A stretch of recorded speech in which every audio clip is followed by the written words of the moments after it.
Zijn ontwerpen zijn iconisch. Hij is wars van regeltjes en kleurt graag buiten de lijntjes. Hij is ontzettend commercieel, maar schaamt zich daar absoluut niet voor. De Britse interior designer Tom Dixon is vandaag aanwezig hier bij Co van der Horst in Amstelveen en presenteert zijn nieuwste collectie. En ik heb een interview met hem. You and Co van der Horst go way back in collaboration, right? So how did that start? I don't know. I mean, there's not that many places that have the long expertise and the breadth of brands that Co van der Horst do, and also they do amazing service. They've got a reputation for it, so they seemed the obvious place to land when we first started selling our things in Amsterdam. How would you characterize your new collection? Well, you know, it's the same obsessions as usual. I still have a long love affair with all kinds of metallics, which you see quite a lot behind you. Yeah. But you know, the more recently, I've been investigating a lot of plastics, textiles. I just have, you know, obsessions with a specific manufacturing technique or a material, and I dig deep into them.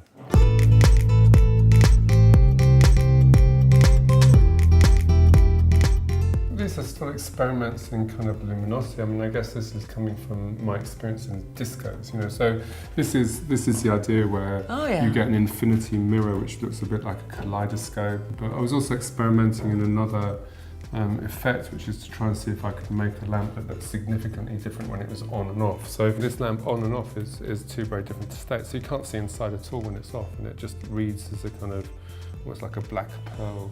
I understood you didn't finish your art education, art school. How did you obtain your knowledge? Well, I spent 6 months at art college, and it really didn't agree with me. I think some people progress very well when they're being taught, and other people need real life experiences, and I was one of those. I wanted to do things, make things, and you know, the way I became a designer was just by practicing, really.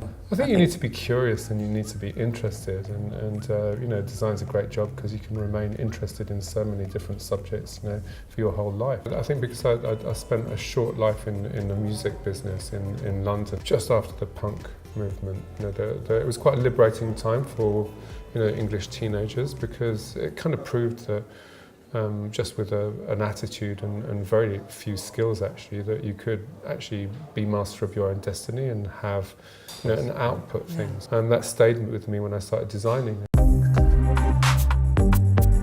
Well, I'm looking at the mirror ball right now. Okay. One of your biggest successes, I think. What do you think it requires to have such a bestseller? It's quite hard to define, really. The strange thing about that lamp is, from a design perspective, it's a failure. You know, I started off trying to make an invisible lamp, one that just reflected its surroundings. So I thought that if I made something very pure, very reflective, that it would just blend in like camouflage into the surroundings. But of course the mirror ball does the opposite. It's a really blinging object, and has been a success as a result. So what's satisfying is that everybody loves spheres. You know, the earth is spherical, a drop of water is spherical, a mirror ball in a disco is spherical. So it's a very satisfying shape. How are the reactions so far? These ones are really the big winners. These ones are really taking off.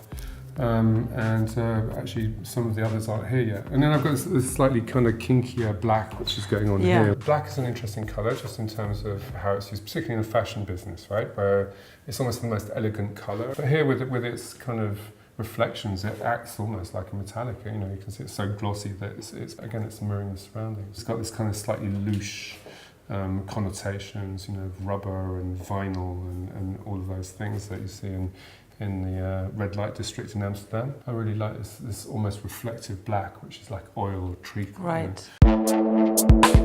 Would you be capable of designing everything? No, I mean, I think there's some things which take a degree of expertise to properly design, but I think, you know, I've often found I'm better at designing things when I'm not all-knowing, when I'm a non-expert. Is there anything in particular on your wish list for the future? Oh yeah, for sure.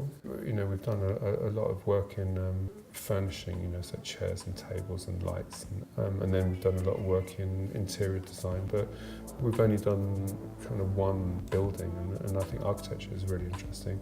You know, so you're doing the envelope of something as well as its contents, but I'd love to do some electronics, because that's the thing that people are really using, where the real innovation is happening right now. Transport would be fantastic. Bridges, tunnels, you know, civil engineering, maybe town planning. I mean, how big could I go? I don't know.